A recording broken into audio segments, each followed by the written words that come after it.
Hello friends, welcome to మన ఊరి వంటలు.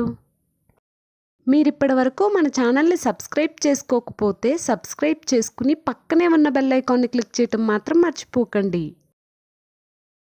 ఈరోజు మన వీడియోలో బఠానీతో పులావ్ ఎలా తయారు చేయాలో చూద్దాం. దీన్ని చాలా ఫాస్ట్గా ఈజీగా ప్రిపేర్ చేసుకోవచ్చండి. కూరగాయలు ఏమీ లేనప్పుడు ఈ గ్రీన్ పీస్తో మనం లంచ్ బాక్స్ ఈజీగా ప్రిపేర్ చేసుకోవచ్చండి. అంతేకాకుండా చిన్నపిల్లలు ఎంతో ఇష్టంగా తింటారండి ఈ పులావ్ని. మరి ఇంకెందుకు ఆలస్యం, ఈ పులావ్ ఎలా తయారు చేయాలో చూసేద్దాం. ముందుగా ఒక కడాయి తీసుకుని అందులో 3 టేబుల్ స్పూన్ల ఆయిల్ వేసుకోవాలి.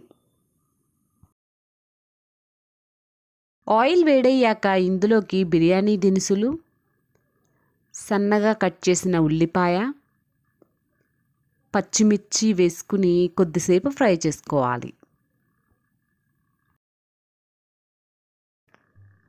ఆనియన్స్ ఇలా ఫ్రై అయ్యాక ఇందులోకి ముందుగా మిక్సీ వేసి పెట్టుకున్న అల్లం వెల్లుల్లి కొబ్బరి పేస్ట్ 1 టేబుల్ స్పూన్ వేసుకుని పచ్చివాసన పోయే వరకు ఫ్రై చేసుకోవాలి. అల్లం వెల్లుల్లి పేస్ట్ పచ్చివాసన పోయాక ఇందులోకి 1 కప్పు పచ్చి బఠానీ, 1 టేబుల్ స్పూన్ ఉప్పు వేసుకుని కొద్దిసేపు ఫ్రై చేసుకోవాలి. వీటిని ఒక 5 నిమిషాలు ఫ్రై చేసుకున్న తర్వాత ముందుగా నానబెట్టుకున్న బియ్యాన్ని వేసుకుని దీన్ని కూడా ఒక 5 నిమిషాలు ఫ్రై చేసుకోవాలి. కుదిరితే బియ్యాన్ని ఒక అరగంట సేపు నానబెట్టుకోవచ్చండి, లేకపోతే అలాగైనా వేసేసుకోవచ్చు. ఒక 5 నిమిషాలు ఫ్రై చేసుకున్న తర్వాత బియ్యం చిటపటలాడుతూ ఉంటుందండి, అప్పుడు స్టవ్ ఆఫ్ చేసుకోవాలి. ఇప్పుడు ఒక రైస్ కుక్కర్ తీసుకుని అందులోకి ముందుగా ఫ్రై చేసి పెట్టుకున్న బియ్యాన్ని వేసుకోవాలి. ఇందులోనే 3.5 గ్లాసులు వాటర్ వేసుకోవాలి. 2 గ్లాసుల బియ్యానికి 3.5 గ్లాసులు వాటర్ వేసుకున్నానండి నేను ఇక్కడ. బియ్యాన్ని ఒక అరగంట సేపు నీళ్ళల్లో నానపెట్టాను కాబట్టి ఈ కొలతలు చక్కగా సరిపోతాయండి. ఇందులో కొద్దిగా పుదీనా కొత్తిమీర వేసుకుని ఒకసారి అంతా బాగా కలిసేలా కలుపుకుని ఉప్పు టేస్ట్ చేసి చూసుకోవాలండి.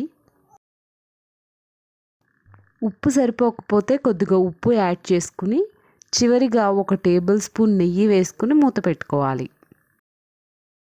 దీన్ని రైస్ కుక్కర్లో పెట్టుకుని కుక్ చేసుకోవాలి. కొద్దిసేపటి తర్వాత మూత ఓపెన్ చేసి చూస్తే మన పులావ్ రెడీ అయిపోతుంది. దీన్ని ఒక ప్లేట్లోకి తీసుకుని సర్వ్ చేసుకోవాలి. అంతే అండి, మన గ్రీన్ పీస్ పులావ్ రెడీ అయిపోయింది. దీన్ని వెజ్ కుర్మాతో కానీ, చికెన్ కర్రీతో కానీ, రైతాతో కానీ దేనితో తిన్నా చాలా టేస్టీగా ఉంటుందండి. మీరు కూడా మీ ఇంట్లో ఒకసారి ఈ గ్రీన్ పీస్ పులావ్ని ఈ విధంగా తయారు చేసి ఎలా వచ్చిందో కామెంట్ సెక్షన్లో కామెంట్ చేయండి. మీకు కనుక ఈ వీడియో నచ్చినట్లయితే లైక్ చేసి మీ ఫ్రెండ్స్ అండ్ ఫ్యామిలీతో షేర్ చేయండి. మరెన్నో ఇంట్రెస్టింగ్ వీడియోస్ కోసం మన ఛానల్ని సబ్స్క్రైబ్ చేయటం మాత్రం మర్చిపోకండి. Thank you for watching.